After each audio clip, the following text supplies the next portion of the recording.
Hey there, welcome back to another video. This time it is a review of the 1997 action thriller Metro. Now, to me personally, this film is incredibly underrated.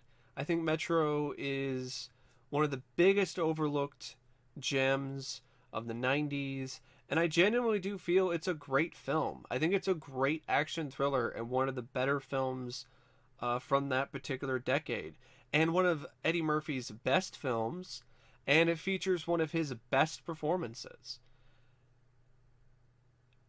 Eddie Murphy's performance as Scott Roper in this film is precisely what he wanted to do with Axel Foley in Beverly Hills Cop 3, but he was either incapable of doing well because of his own mental health at the time or all these other issues that he was dealing with, or he just didn't have enough experience yet to pull it off.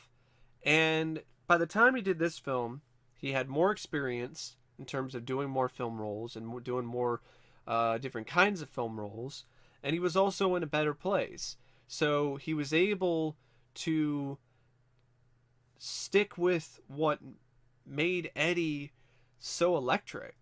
He was still able to maintain that magnetic, charismatic personality. He was still able to be funny. He was still able to make you laugh and to make you smile. But at the same time, he was also equally as able to make you take him seriously, to make you believe in his intensity, and to believe that he could actually kick some legitimate ass. And it's one of those films that definitely does not get enough credit, in my opinion, especially for Eddie Murphy's performance, because this is easily one of his best acting roles. Easily. I mean, the scenes where he's doing the hostage negotiations, some of his best work. The moment where he finally catches the man who's caused him all this fucking problems, all these fucking problems, when he finally catches Michael Wincott. That's a really good sequence of him almost going over the edge and disobeying orders and breaking the law, and he doesn't go there, but he has this really just manic look in his eyes, and his energy is just really chaotic, and it ties into exactly what those kind of emotions do to you. And then on top of that, there are other moments here and there where I think his performance is equally as good, and he's funny. He still has those quips. He still makes you smile and laugh your ass off with the way that he says certain lines, like "naked in Tahiti." Would it be naked in Tahiti? And stuff like that. It's a really fun, entertaining film with, of course, Eddie Murphy at the center of it all. But I mean, Eddie isn't the only thing about this movie that really clicks and really works, though. I think Thomas Carter's direction, I think it's excellent. I think he did an amazing job. In particular, definitely in the action sequences and the negotiation sequences and the climax. The action sequence that is arguably the film's biggest set piece is very impressive, if you ask me. The car chase with the trolley, just right up there with some of the best action sequences and car chases that you'll see, if you ask me. I think it's a really great, really well shot, and really well done car chase. And it adds the unique aspect of the runaway trolley to it all. So I think that definitely helps too. I also felt he had a nice sense of style, flair, the way that he shot sequences in the rain, at night. I thought was really well done. In some ways, the way that he played with light kind of reminded me a little bit of Walter Hill at times. And by Walter Hill, I mean Walter Hill in his prime, which is definitely a compliment. It's just overall, I think, a really well-directed film. Even in sequences where it's just characters in an apartment complex or in the police station, I think he did a really good job. So, and he also switch things up at times. Like, he would have different angles. He would have different perspectives with the camera. And a lot of the times they would add to the suspense, or they would add to the intensity of the sequence, or they would enhance things instead of make them worse, or really just be something that's just there to be flashy. That really wasn't the case here. Like, he just really knew what he was doing, and yeah, I think he did a great job. The screenplay were by Randy Feldman. I also like the script. I really like the hostage negotiator aspect. I like that he's training a guy. The one thing about the training stuff, I would have liked to have seen more of that, because I feel Eddie Murphy and Michael Rappaport, they had a really good back and forth with one another. I thought they had nice chemistry and they clicked. So it would have been nice to have seen them on screen more. But other than that, I think that the screenplay did a really good job handling the hostage negotiator aspects of the plot. And that's something you really don't see that often. You don't see very many hostage negotiator films, because a lot of people just think it's boring. It's just a guy talking, and so on and so forth. And then there's like the negotiator, I think, is one of them. But it's not something you see very often, especially with the hostage negotiator being the main character. Because a lot of the time, the hostage negotiator is just some supporting character, or it's just an aspect of like one scene in the film. It's not really the focus of the movie. But another thing that I definitely thought was noteworthy about the screenplay was also the sense of humor. I had a really nice sense of humor that definitely was very witty and fun.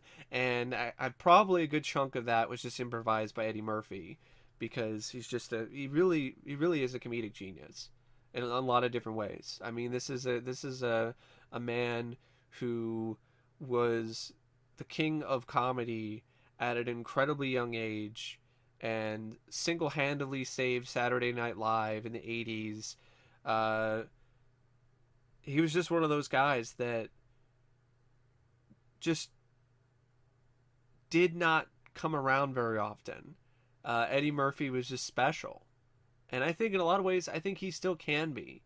And he definitely showed that with Dolomite Is My Name. And I'm hoping he does more of that going forward. And keeps showing people how special he is, and keeps reminding people through his performances about his name. Putting some respect on Eddie's name instead of just looking at him as a direct-to-video whore, really. Because that's really what he was doing for a good chunk of time, was just doing these direct-to-video films for paychecks and so on and so forth, and just really just tarnishing his legacy.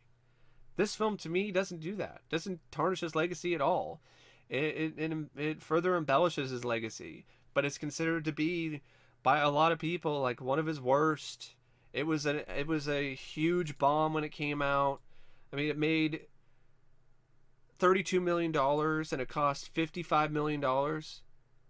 So yeah, it was a pretty big bomb for the studio, and it still doesn't have a Blu-ray. This doesn't have a Blu-ray release. And I'm talking not even a Blu-ray release overseas. See, I'm so worked up about the fact that this doesn't have a Blu-ray that I can't even speak clearly. Because I think this is such a genuine gem, and it sucks that it's just stuck on DVD. I really do hope that Kino Lorber gets the rights to do this, because it's a Touchstone Pictures film, and they've released some of those. And actually, it was a Hollywood Pictures film. It says Touchstone, but it was released by Hollywood Pictures, and they've released some Hollywood Pictures films. So I'm hoping Disney just lets them do it, because, I mean, I'm not the only one that likes this. There are other people who like this movie. There are other people who think it's one of Eddie's best. So I definitely do feel that this should have a Blu-ray one of these days, and hopefully sometime soon. But that's a whole other topic. But when I talk about this movie, that's something that always comes to mind. It's like, is it on Blu-ray yet? Nope. And that's a damn shame. But anyway, yeah, overall, like I said, I like the screenplay, and I also really like how he handles the villain of the film. The villain, his stakes aren't really that high, but they don't need to be. And that's part of the thing that I really like about it, is how Corda is just a ruthless son of a bitch who just wants his money and his jewelry, and because things aren't going his way, he decides to really take things to another level because he's just a fucking asshole. I like the fact that that's really all it is. It's just a sick, twisted, sadistic game for this guy. And he just wants to fuck with Roper. I like that because there are people like that. There are a lot of criminals like that. They don't have some master plan. They don't have some we're gonna like blow up the bank or whatever. It's no one. Not every criminal is like Simon. In Dire with a Vengeance. Okay, not every criminal is like that. So there's a lot of criminals who are just assholes. You fuck with them, you fuck them over, and then the next thing that they want to do is do whatever they can to fuck you over. And that's exactly what, Corda is doing. And that's exactly what his plan is. So I like that. It's not complicated, but it's got this aggressive ruthlessness to it that I think really does fit. And it definitely fits with Michael Wincott and his ability as an actor, because he's so good at playing those kind of roles. And this is in a lot of ways one of his best roles. So it's a film that not only has one of Eddie Murphy's best acting roles in it, but also has one of Michael Wincott's best acting roles in it, and also he gets to be the main villain, which he didn't get a chance to do that often, which really sucks because he's really good at playing bad guys. He's got that intimidation factor down, and he can play these really sadistic characters, and he's just one of those actors that's really underrated. And I mean, he was great in The Crow, but he wasn't like the main villain, or he was close to it. But other than The Crow and this, he really hasn't done a lot where he's like the main villain, and it sucks because he's very capable of doing that, and doing it in a way where, yeah, he's an asshole, he's unlikable, but he does such a good job playing that heel role that you still want to watch him work. It's not one of those instances where you just hate him and you're just like, fuck, this guy is annoying. No, he's really good at being a heel. That's really what his character is. He's a total heel in this. I also didn't mind the way the romance angle was written. I also like that part too, of the screenplay, the romantic angle between Scott and Veronica. So yeah, overall, I think this is a really good screenplay. There's a few things here and there that I would have liked to maybe been a little bit better, maybe have a little bit more action at some points, in terms of maybe another shootout or maybe another extended sort of car chase. But and speaking of the screenplay, I want to bring up the climax, because that's another aspect of the script I really liked. It wasn't your typical climax where it was like some big loud shootout. It was Eddie Murphy, his character Scott, having to use his wits and getting help from his partner Michael Rappaport, getting help from Kevin, and trying to stay one step ahead of Corda, and ultimately have to beat him without any weaponry, without help from Kevin. He had to beat him on his own and to find a way to take him out using no weapons. And he does it in a really memorable, legitimately badass way. Punches him multiple times in the face, sticks a pipe into the gas pedal, and sends that ugly ass red Fox truck flying into gasoline, and just boom, just explodes in a giant fireball. Like, that was really fucking legitimately badass, and it didn't have any gunplay. It didn't really have that much in terms of elaborate action sequences in the climax, and it wasn't really necessary. So to have an exciting climax. So I like that. Speaking of stuff that I liked, I mean, I've already sang a ton of praises about Eddie Murphy's performance, but I'm going to do it again because he deserves it. He is excellent in this film as Scott Roper. Like I said, he does the comedy really well, but he also handles the serious aspects of the character equally as well. And one scene in particular is one that really stands out to me. And when I first saw this film, it genuinely blew me away because I was like, damn, Eddie. Like, he really just nailed it. And this is a scene where he goes into the police station. Actually, it's the prison. He goes into the prison.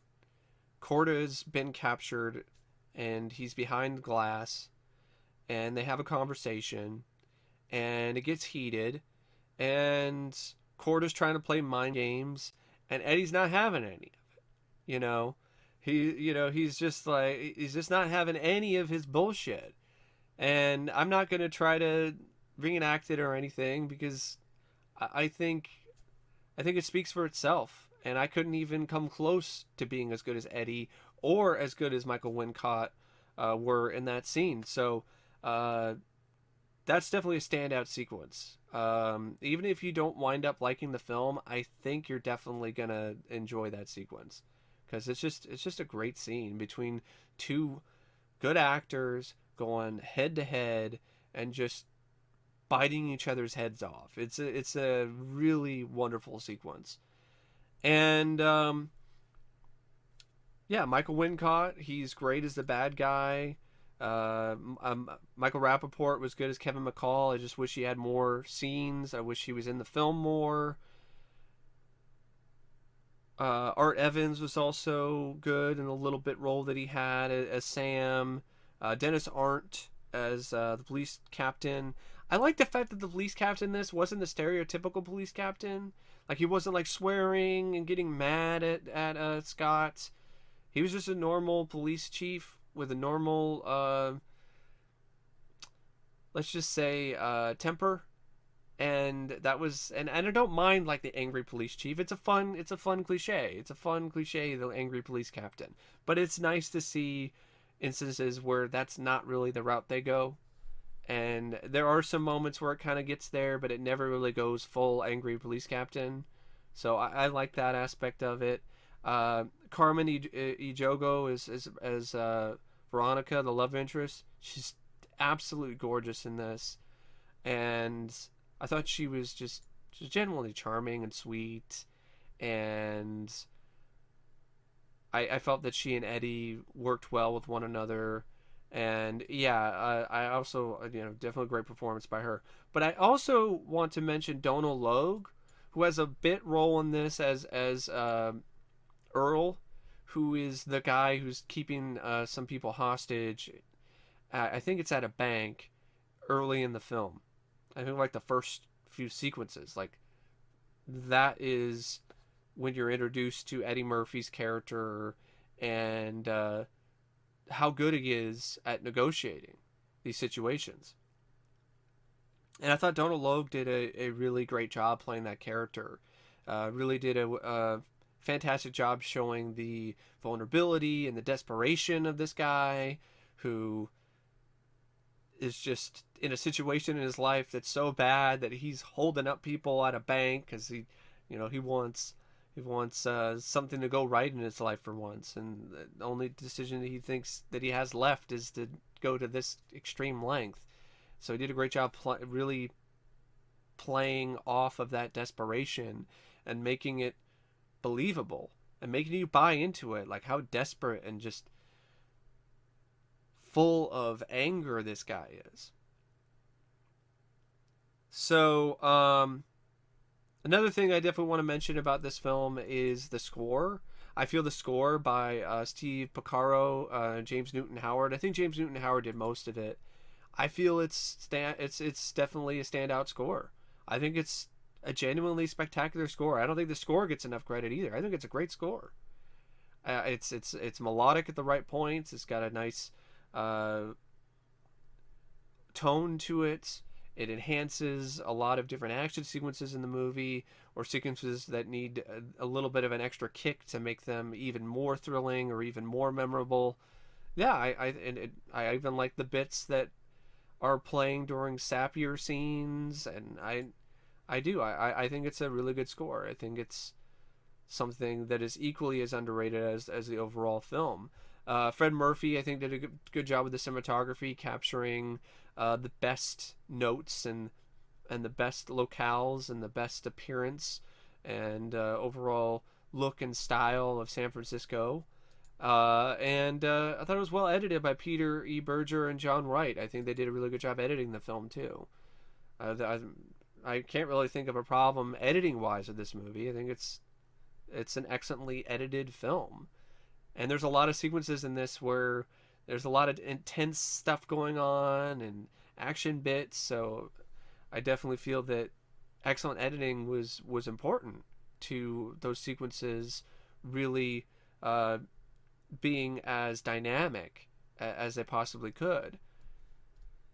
I will say this, it's 117 minutes, and I do feel that there are some things here and there that could be trimmed down a little bit or cut out, kind of improve the pacing a little, because there are some moments where it kind of starts to drag a little bit. I think definitely near the end kind of drags it a little bit during that point, but overall it goes by at a decent pace. I really was never bored by the film. I'm just saying that there are some moments where could have been punched up a little bit in terms of the overall pacing. But I don't really know what else to say about the film. I've said, except I want to take a look at some trivia. So apparently this film was originally intended to star Harrison Ford. I can't see it. I can't see Harrison Ford playing this character. I think maybe what they were trying to go for is it's a flip side. It's the opposite of The Fugitive. He's a hostage negotiator this time around, so he's kind of like in the position that Tommy Lee Jones was in The Fugitive. But I don't know. I just don't think this would have been the right role for Harrison. And apparently one of the reasons Eddie chose to star in the film is because he wanted to play serious and dramatic roles in more serious action films. Before he accepted the role of Metro, he was going to do a film called Sandblast. I remember hearing about that. I think it was like there was a guy, it was going to be like a military guy who I think works with landmines and something like that.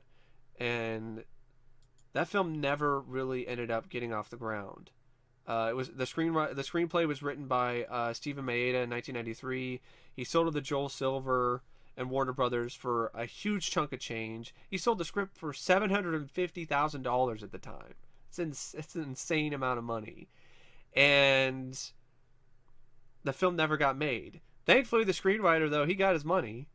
Either way, he got his money. It was kind of described as being Die Hard and Cliffhanger combined in the desert. And it honestly sounds pretty cool. I know Wesley Snipes was at one point, I think, possibly attached to that. It would have been interesting to see Eddie pull that role off and see what he would have done with it, but ultimately I'm glad that he did Metro. Apparently Eddie quit the Project Sandstorm due to scheduling conflicts. Then Wesley Snipes was hired to play the main role. Van Damme was supposed to play the main villain, but then things just fell through because Snipes and Van Damme weren't really considered to be big stars at the time because their box office receipts weren't really that good. So Warner Brothers canceled the project. Also, Van Damme didn't want to play he didn't want to play the bad guy, so that didn't happen either. That's really too bad. That's honestly a script. Dust it off. Dust off the script and do it now with different actors. Why does that script have to just stay in development hell and never get made? It sounds like a cool idea. Let's just do it.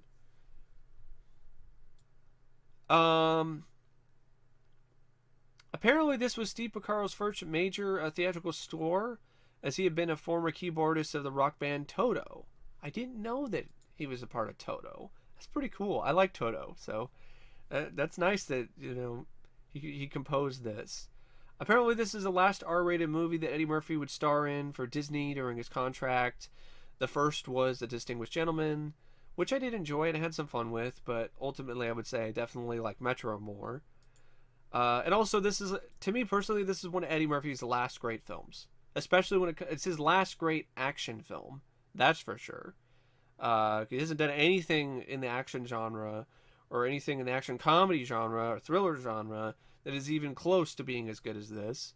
I would say the last great film that he has done, period, for me personally, that isn't Dolomite Is My Name. That's a great movie. Before Dolomite What Is My Name, I would say it was Bowfinger. But that's not an action movie. So, yeah, I don't really have anything else to say in terms of trivia. Just a little few things here and there about stuff like the fact that Harrison Ford was originally considered for the role and the whole Sandblast story. But anyway, I don't really know what to say about Metro except get the damn movie on Blu-ray already. And thank you for watching my review of Metro, and I hope you enjoyed it. And I do highly recommend this one. Even if you're not a super big fan of Eddie Murphy, or even if you're not really that into films like this, I recommend you give it at least one watch, because I think there are a fair number of things about it that I definitely feel are worth watching and worth your time. And yeah, so thanks for watching my review of Metro, and as always, I'll see you later. See ya.